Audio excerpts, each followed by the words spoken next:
ऐसे programmes TV पर आ रहे हैं। और हालत ये है कि कई ऐसे एड्स हैं जिसमें जानलेवा स्टंट्स दिखाए जाते हैं। बहुत सारे जानलेवा स्टंट सीन दिखाए जाते हैं एड्स में, फिल्म्स में, टीवी प्रोग्राम्स में। हॉलीवुड फिल्म्स में तो शायद सभी में रहता है क्या। उससे क्या हो रहा है, हमारे यूथ्स जो हैं वो बहुत इंस्पायर हो रहे हैं और हमारे यूथ्स वही काम करने लगते हैं जो वो देखते हैं। और हालत ये है, आपने देखा होगा ड्यू की ऐड, देखा है कि नहीं? ड्यू की ऐड, हाँ, ड्यू की ऐड आती है और थम्स अप की ऐड आती है। बगैर स्टंट के ड्यू और थम्स अप पीने की ज़रूरत नहीं है गोया। उससे क्या फ़ायदा हुआ? उससे ये नतीजा निकला कि हम न्यूज़ में देख रहे थे, न्यूज़ 24 में दिखाया जा रहा था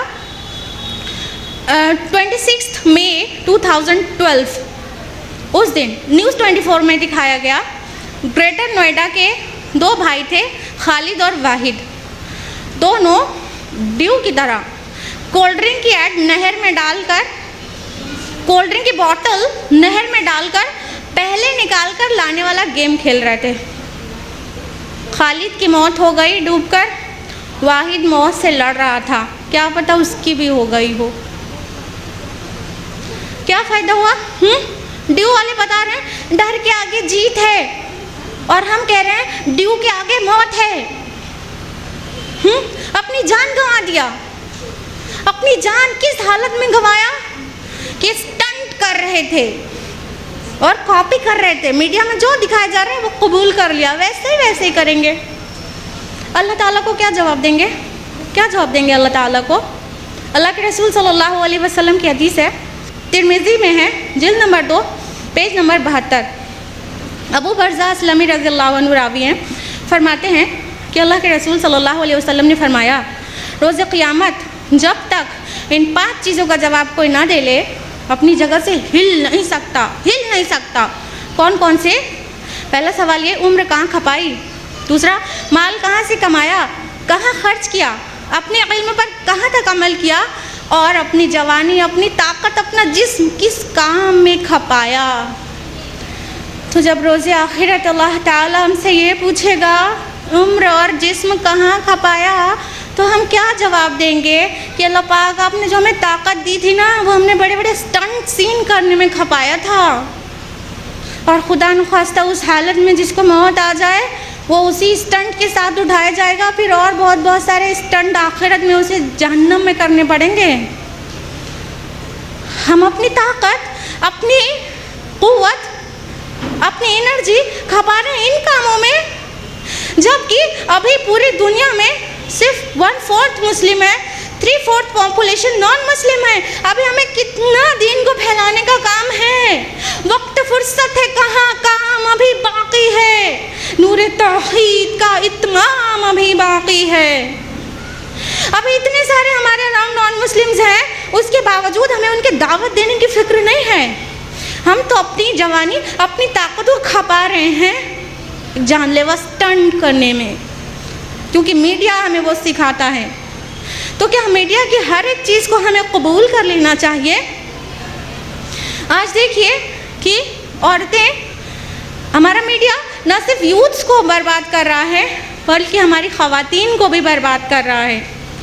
कितनी ही टीवी पर एड्स हैं कॉन्ट्रासेप्शंस की, फैमिली प्लानिंग की, कई चीज़ों की एड्स हैं जो औरतें बगैर सोचे समझे इस्तेमाल करने लगती हैं। हराम, कॉन्ट्रासेप्शन हराम। अल्लाह के रसूल ने इसकी इजाज़त नहीं दी है। और शेख इब्न बाज फरमाते हैं, जो सऊदी के सीनियर स्कॉलर हैं, वो फरमाते हैं कि ये कॉन्ट्रासेप्शन हराम है क्योंकि इसके कई साइड इफ़ेक्ट्स होते हैं, ये नॉर्मल फिजियोलॉजी को बदल देती है। लेकिन औरतें टीवी पर देखती हैं, अपने घर लाती हैं और इस्तेमाल शुरू। उससे कितने सारे साइड इफ़ेक्ट्स हैं आपको पता है?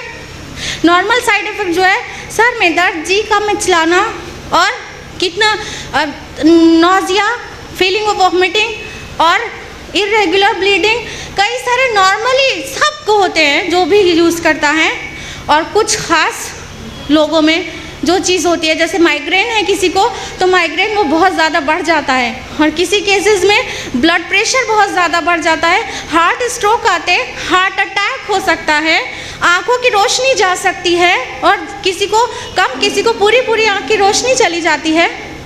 ये सारे साइड इफ़ेक्ट्स है कॉन्ट्रासेप्शन के, लेकिन हम आसानी से उसको इस्तेमाल करते हैं क्योंकि वो हमारे टीवी में दिखाया जाता है, उसको ऐसे ही कबूल कर लेते हैं। और सिर्फ और तो कोई नहीं, मीडिया हमारे बच्चों को भी बर्बाद कर रहा है।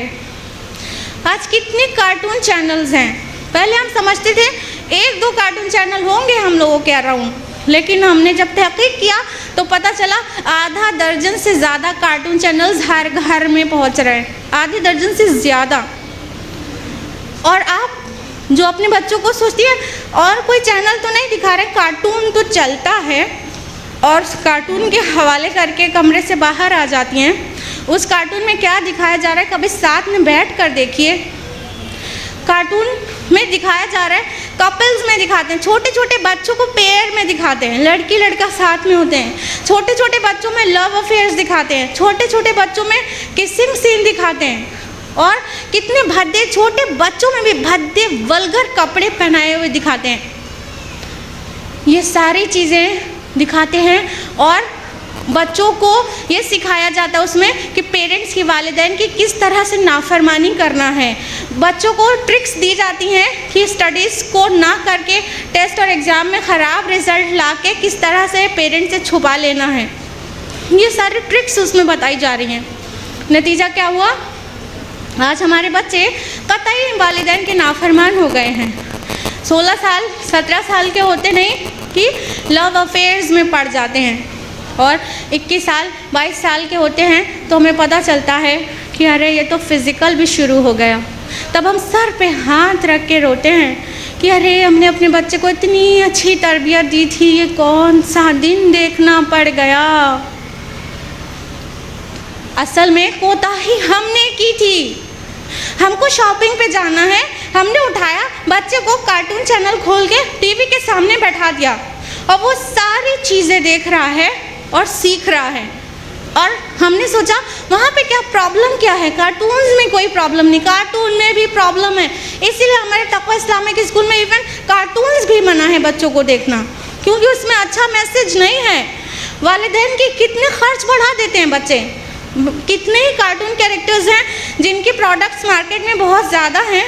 बेन 10 की वॉच है, बैग्स हैं और बॉक्सेस हैं, कोई ज़रूरत भी नहीं होती। साथ में अगर मार्केट आप बच्चे को लेके गई हैं, हाँ बेन 10 वाली वॉच चाहिए मम्मा, मुझे चाहिए तो चाहिए, मैं यहाँ से हिल नहीं सकता जब तक बेन 10 ना दिलाते मुझे। तो इस तरह से बच्चे कितने अखराजात बढ़ा देते हैं। और जो टीवी के सामने बच्चा बैठा रहता है उससे क्या होता है कि वो देख रहा है पिज़्ज़ा की ऐड, मैगी की ऐड, उसके बाद वो मैगी भी चाहिए उसे, पिज़्ज़ा भी चाहिए। और कुछ दिन पे डॉक्टर के यहाँ लेके जा रही है माँ और कह रही है मेरा बच्चा खाना नहीं खाता है, खाता ही नहीं है, कुछ भी नहीं खाता है, सिर्फ मैगी मांगता है, चॉकलेट मांगता है, कोल्ड ड्रिंक मांगता है। तो कैसे मांगा बच्चे ने, कैसे मांगा, उसे कैसे पता चला कि उसको मैगी खाना चाहिए? हाँ, हमने ही उसे टीवी के सामने कितना एक्सपोज किया था, साथ में लेके बैठे थे, वो भी देख रहा था, हम भी देख रहे थे। और कभी जब हमें अपनी फ्रेंड्स से गॉसिप करनी थी तो हमने टीवी के सामने छोड़ा था। तो इसका ही ये नतीजा है कि जितने बच्चे नाफरमान हो रहे हैं, बीमार हो रहे हैं, उनकी आंखें ख़राब हो रही हैं। आज हमारे स्कूल में कुछ बच्चे ऐसे भी आते हैं कि उनके छोटे छोटे बच्चों को चश्मा लगा रहता है। तो ये कैसे हो रहा है कि हमारी लापरवाही से हो रहा है। अगर हमने उनकी तरबियत कुछ इस तरह से की होती जिस तरह तरबियत दी गई हज़रत आयशा रज़ियल्लाहु अन्हा को, हज़रत फ़ातिमा रज़ियल्लाहु अन्हा को, हज़रत अली रज़ियल्लाहु अन्हु को, जैसी तरबियत दी गई हज़रत अब्दुल्ला इब्न अब्बास रज़ियल्लाहु अन्हु को, जैसी तरबियत दी गई हज़रत अब्दुल्ला बिन ज़ुबैर रज़ियल्लाहु अन्हु को, तो हमको ये दिन नहीं देखना पड़ता। वैसी तरबियत देने की ज़रूरत है। इतना ही नहीं, आज देखिए न्यूज़ चैनल्स भी ऐसे नहीं हैं जिनको हम कहें कि वो बिल्कुल सही है और हम और हमारी फैमिली उसको देख सकती है। न्यूज़ चैनल से हमको ये बड़ी शिकायत है कि न्यूज़ दिखाने के अलावा बाकी सब कुछ दिखाते हैं। आप न्यूज़ चैनल खोलिए, काफ़ी देर तक पता नहीं चलेगा कि वो न्यूज़ चैनल था।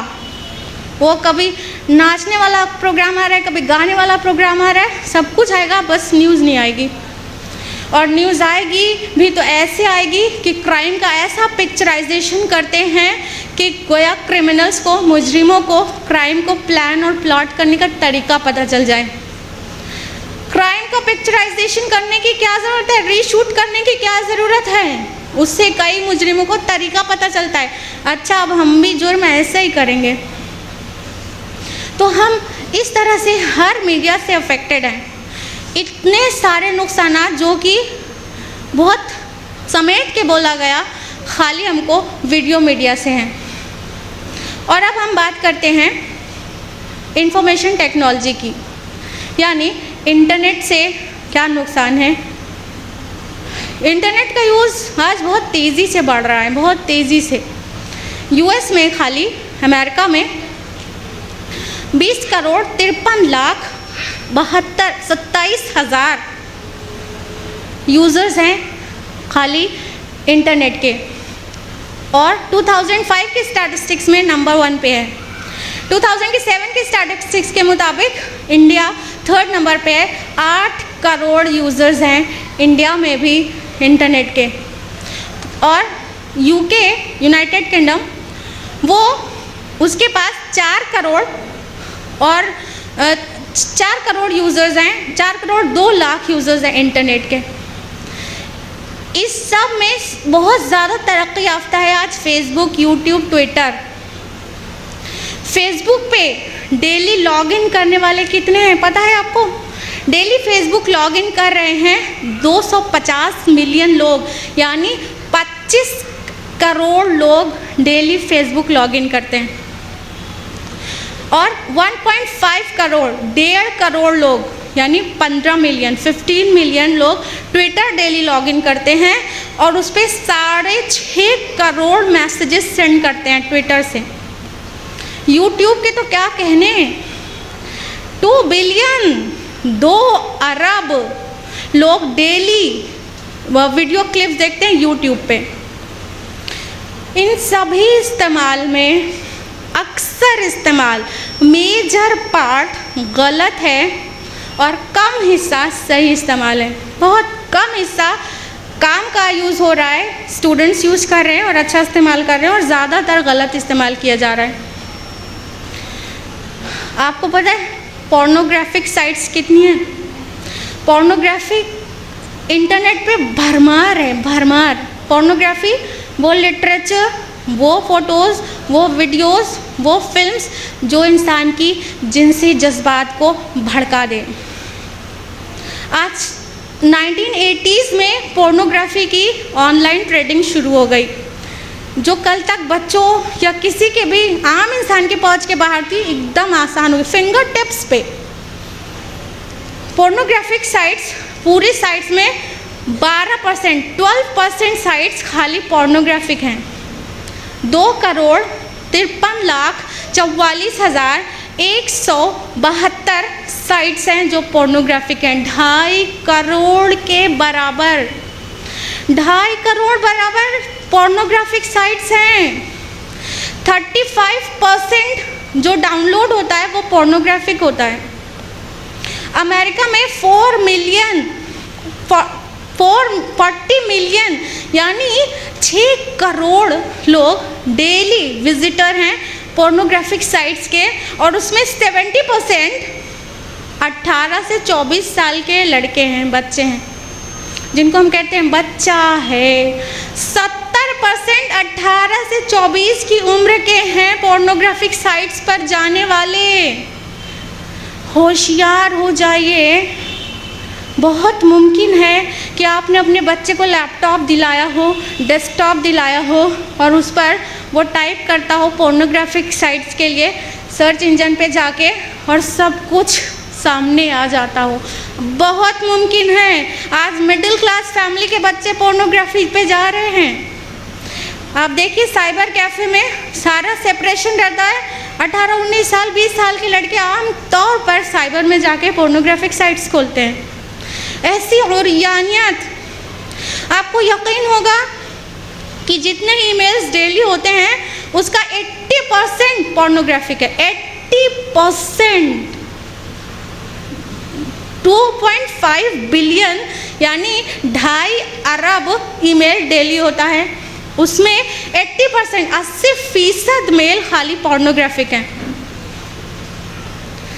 और पूरा वर्ल्ड का पोर्नोग्राफी का जो रेवेन्यू है वो $4.9 बिलियन, कितना 4 अरब 90 करोड़ डॉलर दुनिया के लोग कमा रहे खाली पोर्नोग्राफी से।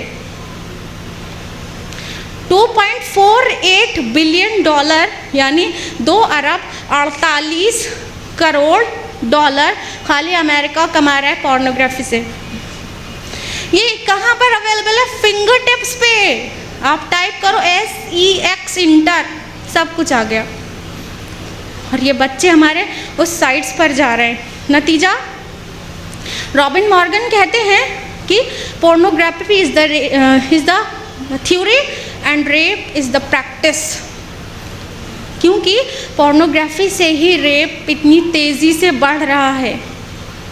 क्यों? और मशहूर साइकोलॉजिस्ट मैककिनन कहते हैं कि पोर्नोग्राफी मर्द के दिमाग से औरत के इस्तेहसाल, उसके एक्सप्लॉयटेशन की सेंसिटिविटी को ख़त्म कर देता है। इसलिए इतनी तेज़ी से रेप के केसेस बढ़ रहे हैं। आपको पता है कि अमेरिका में हर 1 मिनट 4 सेकंड में 2 रेप होते हैं, और इंडिया में हर मिनट में 2 रेप होते हैं, हर घंटे में 2 रेप होते हैं। तो रेप केसेस इतनी तेज़ी से बढ़ रहे हैं ये पोर्नोग्राफिक साइट्स से। और आमतौर पर औरत बाहर निकलने की इतनी शौकीन होती है, उसके साथ क्या हो रहा है, ये जो उर्यानियत इंटरनेट पे परोसी जा रही है, उससे औरत के साथ क्या हो रहा है। उसे वर्किंग होना भी ज़रूरी है, बाहर भी निकलेगी ज़रूर भाई। अरे बड़ा कंपटीशन है, अरे करियर है, फ्यूचर है, अरे कुछ बनना है। ठीक है, बनने के बाद क्या हो रहा है पता है? 50% औरत ऐसी हैं वर्किंग जो भद्दे जोक्स, ख़राब जोक्स और कमेंट्स सहती हैं। 50% वर्किंग वुमन। उसमें से 40% ऐसी हैं जो अनकंफर्टेबल टच फेस करती हैं, उनको गलत तरीक़े से छुआ जाता है, उनके कलीग्स, उनके साथ काम करने वाले उसे गलत तरीक़े से छूते हैं। 66% औरतें ऐसी हैं जो अपने लिबास पे उनको ख़राब कमेंट्स मिलते हैं डेली, बावजूद उसके कल भी वही तरह का कपड़ा पहन के जाती है, अगले दिन भी वैसा ही लिबास पहन के जाएगी। 33% औरतें ऐसी हैं जो डिप्रेशन से जॉब छोड़ देती हैं। 25% औरतें ऐसी हैं जो ज़हनी और जिस्मानी मरीज़ हो जाती हैं खाली ये सब सहते सहते। ये नतीजा निकला जब हम इंटरनेट पे फहाशी को अपने घर में उसे कबूल किए हुए हैं और समाज में दीगर ज़राए से कबूल किए हुए हैं, तो ये फ़ायदा हो रहा है। बाहर निकलना भी ज़रूरी है, निकल के ये नतीजा निकल रहा है। अब आखिर में जब तक हम इस गुफ्तगू का कंक्लूजन ना बता दें, तब तक आपसे रुखसत होना अच्छी बात नहीं है। मेरी सारी बातों से हो सकता है कि कई लोगों को लगा हो मीडिया बहुत बुरी चीज़ है, इससे बच के रहना चाहिए, मीडिया के करीब नहीं फटकना चाहिए। जी नहीं, हम ये नहीं मैसेज छोड़ना चाहते कि मीडिया पूरा टोटल बुरी चीज़ है। मीडिया इंतहाई अच्छी चीज़ है, बहुत ही काम की चीज़ है मीडिया, बशर्ते कि हम उसका अच्छा इस्तेमाल करें। जहाँ एक तरफ 2 करोड़ पोर्नोग्राफिक साइट्स हैं, 2.5 करोड़, वहीं अल्हम्दुलिल्लाह कई अच्छी साइट्स भी तो हैं। IROworld.net, IRF.net, Tanzeem.org, कई अच्छी दीन को फैलाने वाली साइट्स भी तो हैं अल्हम्दुलिल्लाह। जहाँ एक तरफ 99 फहश चैनल्स हैं, वहीं पीस टीवी भी तो है अल्हम्दुलिल्लाह। तो मामला ये नहीं है कि मीडिया बुरी चीज़ है, मीडिया बहुत अच्छी, बहुत काम की चीज़ है।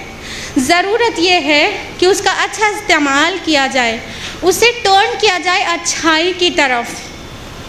हमको ज़रूरत है कि हम अपने बच्चों को मीडिया में डालें, वो इस्लामिक मीडिया इंट्रोड्यूस करें, इस्लामिक मीडिया ज़्यादा बढ़े, तेज़ी से बढ़े, तो ये जो मीडिया फहाशी फैला रहा है और नुकसान फैला रहा है, उसका नुकसान कम हो जाएगा।